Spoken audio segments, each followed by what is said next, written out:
क्या ऐसा कोई पत्थर भी होता है जो लोहे को सोने में बदल सकता है? पारस पत्थर के बारे में कहीं इतिहासकारों ने अपनी किताबों में लिखा है और कहीं पौराणिक ग्रंथों में भी पारस पत्थर का जिक्र देखने को मिलता है। कहा जाता है कि ये पत्थर जिसके पास होता है दुनिया के सबसे ताकतवर और सबसे अमीर बन सकता है। पारस पत्थर को लेकर इतिहास में कहीं युद्ध लड़े गए, लेकिन सबसे बड़ा सवाल तो ये था कि क्या पारस पत्थर सच में था, और अगर था तो वो कहाँ है। आज के इस वीडियो में हम आपको पारस पत्थर के बारे में ऐसी कई चीजें बताएंगे जो आपने पहले कभी नहीं सुनी होगी। बस आप वीडियो के अंत तक हमारे साथ बने रहे।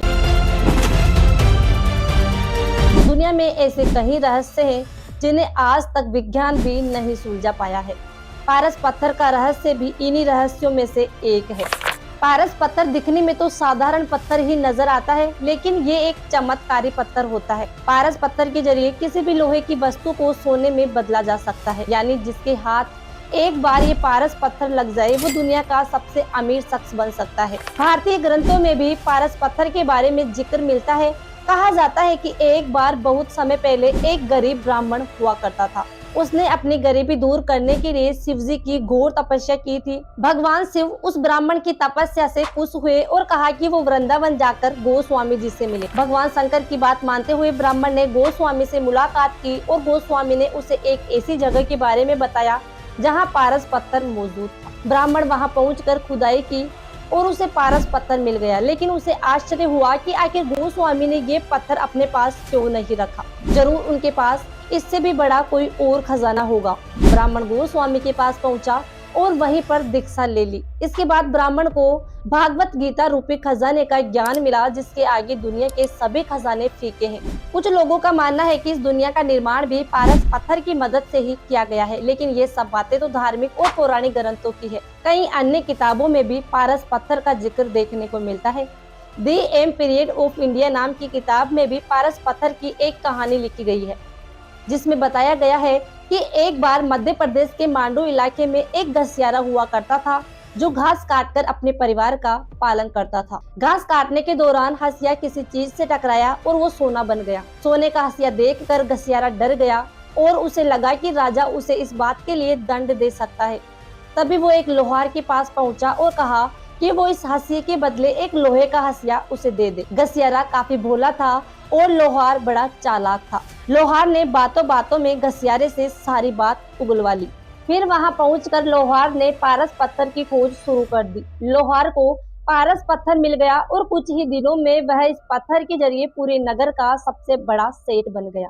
इसके बाद उस लोहार ने अपनी बेटी की शादी बुरहानपुर के राजकुमार से कर दी। राजकुमार को लगा कि शहर के सबसे बड़े सेठ के यहाँ उसे दहेज में काफी धन दौलत और जेवरात मिलेंगे, लेकिन सेठ ने अपनी बेटी को दहेज में वह पारस पत्थर दिया था। विदाई के बाद राजकुमार को काफी गुस्सा आ रहा था और उसने अपनी पत्नी से कहा कि तुम्हारे पिता इतने अमीर है, लेकिन दहेज में उन्होंने कुछ नहीं दिया, एक सोने का गहना तक नहीं दिया। ऐसा भी कोई सेठ होता है? पत्नी ने तभी अपने पास से एक पत्थर निकाला और कहा कि पिता ने ये दिया है। राजकुमार को पत्थर देखकर और भी ज्यादा गुस्सा आया। उसने वो पत्थर नर्मदा नदी में फेंक दिया। बाद में राजकुमार को जब पत्थर की अहमियत के बारे में पता चला, तब उसने नदी में पत्थर की खोज शुरू कर दी, लेकिन कई कोशिशों के बावजूद भी पत्थर नहीं मिला। कुछ लोगों का कहना है कि आज भी वो पारस पत्थर नर्मदा नदी के अंदर ही मौजूद है। पारस पत्थर होने की कई कहानियां प्रचलित है, लेकिन इसका सबसे पुख्ता सबूत भोपाल के 50 किलोमीटर दूर रायसेन के किले में कैद है। राजा रायसेन ने 1200 ईस्वी में किले का निर्माण करवाया था। उनके पास पारस पत्थर था। पारस पत्थर हथियाने के लिए कई दुश्मनों ने उनके महल पर आक्रमण भी किया था, लेकिन राजा पारस पत्थर को बहुत हिफाजत के साथ रखते थे। राजा ने अपने महल में एक खुफिया जगह बनवाई थी, जहां राजा ने पारस पत्थर को छिपा कर रखा था। पारस पत्थर के लिए रायसेन के किले पर 14 बार आक्रमण किए गए और इसी दौरान एक युद्ध में राजा रायसेन की मौत हो गई। रायसेन की मौत के साथ ही पारस पत्थर का रहस्य भी दफन हो गया। उसके बाद पारस पत्थर किसी के हाथ नहीं लगा और उसे ढूंढने की कहीं तमाम कोशिशें की गई। बहुत से लोग आधी रात को महल में जाकर खुदाई करते और पारस पत्थर ढूंढने की मेहनत किया करते थे, लेकिन पारस पत्थर नहीं मिला। ये भी कहा जाता है कि जिसने इस महल में पारस पत्थर ढूंढने की कोशिश की है उनका मानसिक संतुलन बिगड़ गया, क्योंकि उस पारस पत्थर की सुरक्षा एक जिन्न करता था। कहा जाता है कि पारस पत्थर ऐसे ही किसी शख्स के हाथ में नहीं आता और ना ही कोई इसे ढूंढ पाता है। जो भी इस पत्थर के काबिल होता है, ये पत्थर स्वयं उसके पास आ जाता है। इतिहासकारों ने कभी इस बात को मानने से इनकार नहीं किया कि पहले के जमाने में पारस पत्थर सच में मौजूद था। पारस पत्थर भारत में मौजूद था, शायद इसीलिए भी भारत को सोने की चिड़िया कहा जाता था। दोस्तों, उम्मीद करते हैं कि आपको ये वीडियो पसंद आई होगी। आपको क्या लगता है कि पारस पत्थर सच में मौजूद है, और अगर आपको पारस पत्थर मिल जाए तो आप इसका इस्तेमाल कैसे करेंगे? अपने जवाब कमेंट बॉक्स में जरूर दें। वीडियो में अंत तक बने रहने के लिए आपका धन्यवाद। आज के लिए बस इतना ही। आपसे फिर मिलेंगे एक नई वीडियो और ढेर सारी जानकारी के साथ। धन्यवाद।